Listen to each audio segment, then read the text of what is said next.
Hi friends, అందరికీ శుభోదయం. సూర్యకిరణాలు పడుతూ చక్కగా లోటస్ ఎంత బాగుందో చూడండి. చూస్తున్నారా? మరి నేను అంతకుముందు పెట్టినటువంటి వీడియోలో నేను ఇట్లాగా సీడ్స్ వేశాను. వాటర్లో ఒక 1 వీక్ పాటు నానిన తర్వాత వాటిని మనం ఏదన్నా నేను చూపించాను కదా, మనకి ఈ లెగ్స్ క్లీన్ చేసుకుంటాము. స్టోన్ ఉంటుంది ఒకవైపు స్టీల్ ప్లేట్ లాంటిది ఉంటుంది. దానికి నేను రబ్ చేశాను. చాలా త్వరగా అవి స్కిన్ ఫస్ట్ స్కిన్ హార్డ్గా ఉంటుంది కదా విత్తనానికి, అది ఓపెన్ అయ్యింది. దాన్ని నీళ్ళలో వేసేసి మళ్ళీ ఇంకొక 1 వీక్ లోపలే వచ్చేసినాయి అనమాట మొక్కలు.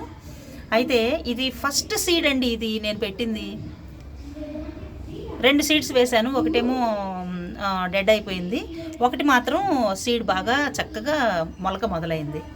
దాన్ని ఇవాళ షిఫ్ట్ చేసేసానండి కుండీలోకి. చెప్పాను కదా మీకు, మట్టి అంతా రెడీ చేసి పెట్టుంచానని చెప్పి. ఇవాళ దాన్ని చక్కగా ఉదయాన్నే నాటేశాను అనమాట. ఇందులో ఆ లీవ్స్ అన్నీ కూడా ఒక్క ప్లాంట్ వినండి, ఒక్కటే సీడ్. ఇదంతా 3 లీవ్స్ వచ్చినాయి, మీకు కనబడుతున్నాయా? ఓకే. ఇది చాలా ఆనందంగా ఉంది మాకు. ఈ సూర్యకిరణాలు దాని మీద పడుతూ అసలు నిజంగా ఎంత ఆనందంగా ఉందంటే, అవి చేత్తో పట్టుకుని ఆ స్పర్శకి మేము చాలా ఆనందపడుతున్నాం, పిల్లలు మేము. చాలా ఆనందంగా ఉంది. అందుకని ఏంటంటే ఇవాళ ఎంత బ్యూటిఫుల్గా అనిపిస్తుందంటే ఈ బౌల్లో. కాకపోతే ఇది బేస్ సరిగా లేదు, రౌండ్ షేప్లో ఉంది బేస్. ఇది యాక్చువల్గా కూరలు అన్నీ పెడితే, అంటే మనకి ఫార్మ్ నుంచి వచ్చినటువంటి కూరలన్నీ పెడుతూ ఉంటే కొంచెం నీళ్లు చల్లేసేసి పాట్లో పెడుతూ ఉంటే, ఇవి హాఫ్ పాట్లే కదండి ఇవి, వీటిల్లో చాలా బాగుంటాయి అన్నమాట. ఫ్రెష్గా ఉంటాయి. పైన తడిగుడ్డ వేసేస్తారనమాట, వెట్ క్లాత్ తడిపేసేసి వేసేస్తారనమాట కూరల మీద. పిల్లలు అట్లా చేస్తారు. అయితే ఏంటంటే ఈ బౌల్ ఒకటి నేను వాడుకుంటాను రా అని చెప్పినని తీసుకున్నాను. ఇట్లా లోటస్ పెడతాను. అమ్మ తీసుకోమ్మా అని చెప్పని అన్నాడు మా బాబు. ఇంకా పెట్టేశాను అనమాట. అద్భుతంగా అనిపిస్తుంది. ఇదిగో ఇంకో లీఫ్ నెమ్మదిగా స్టార్ట్ అయింది. ఇది కూడా రేపో ఎల్లుండో విచ్చేస్తుంది అనమాట. పూలు రాకపోయినాయండి. మనకి ఇంట్లో ఇంత అద్భుతంగా ఇన్ని మొక్కల మధ్యలో అది ఉందంటే, చిన్న తోట నాది, చెప్పాను కదా. ఓ 4 మామిడి మొక్కలు, ఓ 2 పసుపు కుండీలు. పసుపు ఎప్పుడు కూడా ఒక ఫ్రెండ్ పంపిస్తారు విజయవాడ నుంచి. నేను అవి వాడుకుంటాను. కొన్ని మాత్రం బాగా హార్డ్గా ఉన్నవి ఇలాగ కుండీలో పెట్టేస్తాను అనమాట. ఇలాగ వచ్చినాయి. ఎప్పుడు అలాగా పసుపు ఇది ఉంటే ఎందుకునో మనకి మంచిది అనిపిస్తుంది. మనం టీ పెట్టుకున్నప్పుడు కూడా ఆ పసుపు లీవ్స్ 1-2 తుంపుకుని అందులో వేసుకుంటే ఎంతో బాగుంటుంది. యాంటీబయాటిక్గా పనిచేస్తుంది కదా, చక్కగా ఉంటుందన్నమాట. అయితే లోటస్ ఇలాగా చక్కగా ఎదగడానికి మంచి స్పేషియస్గా ఉండేలాగా బౌల్లో ఏర్పాటు చేసేసాను. మరి మీకందరికీ నచ్చిందా? మీకు నచ్చినట్లయితే మీ ఫ్రెండ్స్ అందరికీ షేర్ చేయండి, లైక్ చేయండి, మంచి కామెంట్స్ కూడా ఇవ్వండి. మీ కామెంట్సే కదా నాకు స్ఫూర్తినిచ్చేది, నన్ను ప్రోత్సహించేది. మీరు లైక్ చేసి, షేర్ చేసి, కామెంట్ చేస్తే నాకు సపోర్ట్ చేసినట్టేనమాట. అంటే మనకి ఏదో యూట్యూబ్ నుంచి అమౌంట్లు చేస్తాయి, మన వీడియోలు పెరిగిపోతాయి, సబ్స్క్రైబర్లు పెరుగుతాయి, ఇలా కాదండి. ఇవన్నీ కూడా అనవసరం. ఎందుకంటే యూట్యూబ్ నుంచి అందరికీ వచ్చేసేవి అట్లాగా. 1000 మంది సబ్స్క్రైబర్లు అయితే లైకులు ఉండవు, లైకులు ఉంటే కామెంట్లు ఉండవు, కామెంట్లు ఉంటే షేర్స్ ఉండవు. అందుకని ఏంటంటే ఇది మన సరదాగా 10 మందికి మనం పెట్టుకునేందుకు, మన 10 మందికి మనకి తెలిసినటువంటిది స్ప్రెడ్ చేసుకునేందుకు, 10 మంది ఫ్రెండ్స్కి చూపించుకునేందుకు మనకి ఇచ్చినటువంటి యూట్యూబ్ వాళ్ళు అవకాశం, అంతే. అంతకుమించి ఏం లేదండి. సరదాగా ఎంజాయ్ చేయండి. మరి మీరు కూడా లోటస్ పెంచుకునే వాళ్ళు, ఇంట్రెస్ట్ ఉన్న వాళ్ళు అయితే చక్కగా ఇలా పెట్టేసుకోండి. ఒక చిన్న బాల్కనీలో పెట్టిన మొక్కలు ఇవన్నీ కూడాను. నేను 4 మామిడి మొక్కలు నాటాను. ఇంతకుముందు చూపించాను మీకు. అవి దాదాపు ఇది 3rd ఇయర్ అండి. అన్నిటికీ కూడా 3rd ఇయర్ నేను పెట్టి. ఇంట్లో పూజ చేసుకునేది ఏదో చేసేస్తాయి అనేటువంటిది కాదండి. మనం అన్నీ నెగిటివ్గా తీసుకోకూడదు, అన్నీ పాజిటివ్గా తీసుకోవాలి. పండుగ వస్తుంది, మామిడాకులు మనకు సడన్గా దొరకవు. మన చెట్టు ఉంటుంది కదా, మనం మామిడాకులు తీస్తూ ఉంటే ఇదిగో ఇలాగ కొమ్మలు కట్ చేస్తూ ఉంటాను. ఈ రకంగా మళ్ళీ చిగుళ్ళు వచ్చేస్తాయి. చూడండి, మామి చిగురు తినగానే ఇలా పలికేనా, అసలు గుర్తు రావట్లా, ఎంత బాగుంది చూడండి అసలు.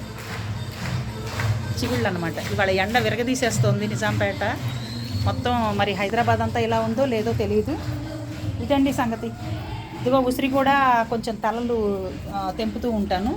ఇదంతా ఇక్కడి నుంచి స్టార్ట్ అయిన మొక్కని కొంచెం నేను ఇవి మార్క్స్ ఉన్నాయి కదా చెట్టుకి, ఈ మార్క్స్ అన్నీ కూడా నేను తెంపేసిన ఆకులు అనమాట. అది కొంచెం స్ట్రాంగ్ అవ్వాలి ఆ కాండం అనేది అని చెప్పినని నేను తెంపుతూ ఉంటాను. ఇదిగో తలలు కూడా తెంపుతూ ఉంటాను. ఇదిగో ఇలా బ్రాంచెస్ వస్తూ ఉంటాయి. అలా మనం ఇంట్లో పెంచుకోవచ్చండి. కాసేస్తాయి చేసేస్తాయి అని కాదు, మనకేంటంటే అదొక సంతృప్తి. 4 మొక్కలు పెట్టుకుంటే పొద్దున్నే లేచి వచ్చి ఆ మొక్కలను చూస్తే మనకి సంతృప్తిగా ఉంటుంది, గ్రీనరీగా ఉంటుంది. మనం ఎక్కడికో పరిగెత్తి చేయలక్కర్లేదు గ్రీనరీ కోసం. 4 మొక్కలు మన ఇంట్లోనే ఉంటే అవి చూస్తూ ఉంటే వాటి మధ్యలో కాసేపు చైరేసి కూర్చుంటే ఎంతో ఆనందం అండి. మరి పెద్ద పెద్ద తోటలు అక్కర్లేదు మనకి, పెద్ద పెద్ద ప్లేస్లు అక్కర్లేదు మనకి, ఉన్న దాంట్లోనే. ఇదిగో పసుపు మిగతావన్నీ నేను దీంట్లో పోషించాను, దాదాపు 4-5 నెలలు అయిపోయింది. ఇదిగో మొక్కలు మొదలైపోయినాయి చూసారా. వాటికి మట్టి అక్కర్లేదు, ఏమక్కర్లేదు, ఆక్సిజన్ పీల్ చేసుకుని వచ్చేస్తున్నాయండి ఇట్లాగా చూసారా. వీటన్నిటినీ కూడా మళ్ళీ ఇదిగో ఖాళీ కుండీలో చింతగింజలు వేసానండి, చెప్పడం మర్చిపోయాను మీకు. ఈ చింతగింజలన్నీ కూడా రావాలన్నమాట. చింత చిగురు కోసం అల్లాడిపోతున్నాం, ఎక్కడ దొరకదు పెట్టదు. అందుకని ఏంటంటే చింతగింజలు నాటేసాను అన్నీ. దాదాపు రోజు చింతపండులో మనం వంటలో వాడుకునేటువంటి చింతపండులో రోజు ఏదో 1-6 గింజలు వస్తాయి, ఒక గుప్పిడి గింజలు దాచిపెట్టేసేసి ఈ కుండీలో వేసాను అనమాట. బాగున్నాయి కదా, వస్తాయి మొక్కలు వస్తాయి. ఇప్పుడు బాగున్నాయి కదా అంటే నేను దీని గురించి కాదు అడిగేది, మన మొక్కలన్నింటినీ చిన్న చిన్న మొక్కలు ఇట్లాగా మేనేజ్ చేస్తున్నాను అనమాట. ఎరువు కూడా నేను ఇలాగ రాలిపోయిన ఆకులన్నీ ఏరేసి మళ్ళీ ఎండిపోయిన ఆకులు ఏరేసేసి ఇట్లా మట్టి మీద వేసి కాస్త కాస్త మట్టి సర్దుతూ ఉంటాను. ఇలా సర్దేసేసి ఇది ఒక్కసారి చేత్తో కలిపేసాం అనుకోండి పౌడర్ కింద అయిపోతుంది. కాస్త కాస్త మొక్కల్లో అదిగో అట్లా వేసేస్తాను అనమాట. కాస్త కాస్త మొక్కల్లో వేసేస్తే అది బలం పుంజుకుంటుంది. మన ఇంట్లో వేస్ట్ అంటే తడి వేస్ట్ వేయకూడదండి. తడి వేస్తే మనం ఇంట్లో పురుగులు అది వచ్చేస్తాయి, వాటిని భరించలేము, స్మెల్ వస్తుంది. కాకపోతే ఇట్లాగ పొడి పొడిగా ఉండేది పువ్వులు, మనం దేవుడి దగ్గర వాడుకునే పువ్వులు, తర్వాత మన చెట్ల నుంచి రాలిన ఆకులు, ఇలాంటివన్నీ అనమాట. చూస్తున్నారుగా ఇట్లాగా ఇవి ఇట్లాగే డ్రై అవుతూ ఉంటాయి. ఇవి వాసన ఏం రావు, పురుగులు రావు, వీటికి నీట్గా ఉంటాయి. వీటిని మధ్య మధ్యలో కాస్త కాస్త గుప్పిడి తీసేసి వేసేస్తానండి, పొడిగానే ఉంచుతాను. అది అంతేనండి, అంతకుమించి ఏం లేదు. రోజు బియ్యం కడిగిన నీళ్ళు ఉంటాయి కదా, మనం 2 సార్లు కడిగిన నీళ్లు ఒక కాస్త కాస్త చిన్న చిన్న గ్లాసులతో 1 గ్లాస్ అన్నట్టుగా అన్నిటిలో కాస్త కాస్త పోస్తాను, అంతేనండి. అంతకుమించి ఏం లేదు. వీటికి ఎరువులు ఏమీ లేవు. మనం ఇచ్చే ఇదే కాఫీ డికాషన్ మెయిన్, అదొక్కటేనండి నేను చేసేది. కాఫీ డికాషను దాన్ని శుభ్రంగా ఫిల్టర్ తీసేసినప్పుడల్లా ఆ డికాషన్ తీసుకొచ్చేసి ఇందులో దులిపేస్తాను అనమాట. అది ఇట్లా తయారవుతుంది. ఇది మట్టిలాగా అయిపోతుందండి, ఏం లేదు. ఆ తడిది పడేస్తే అది ఆరిపోతూ ఉంటుంది. ఇలాగా మనం ముట్టుకుంటే ఇదైపోయింది చూసారా, అది అట్లా అనమాట.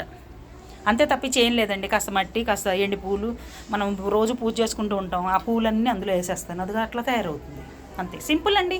4 మొక్కలు పెంచుకుంటే వాటితో వచ్చే ఆనందం, ఇంకా మొక్కలు పెంచుకోలేదు, మనకి ఆశ ఉంది పెంచుకోవడానికి ప్లేస్ లేదు అనుకునే వాళ్ళు ఖచ్చితంగా నన్ను ఫాలో అవ్వండి. ఈ రకంగా చేయండి, మీ ఆనందానికి అవధులే ఉండవు. ఓకేనా ఫ్రెండ్స్? మరి ఇప్పటి వరకు మన ఛానల్కి కొత్తవారు ఎవరైనా ఉన్నట్లయితే తప్పకుండా సబ్స్క్రైబ్ చేసుకోండి. మరి ఈ చిన్న చిన్న వీడియోలతో స్ఫూర్తి పొందండి. మీరు కూడా ఫాలో అవ్వండి, మీరు కూడా ఫ్రెండ్స్కి షేర్ చేయండి, కామెంట్ చేయండి, లైక్ చేయండి, సరేనా? ఓకే ఫ్రెండ్స్, ఈ వీడియోతో ఇవాళ ముగించేసేద్దాం. మళ్ళీ రేపటి వీడియోతో మీ ముందుకు వచ్చేస్తుంది మీ రోజా ప్రసన్నత మదిర ఫ్రమ్ హైదరాబాద్.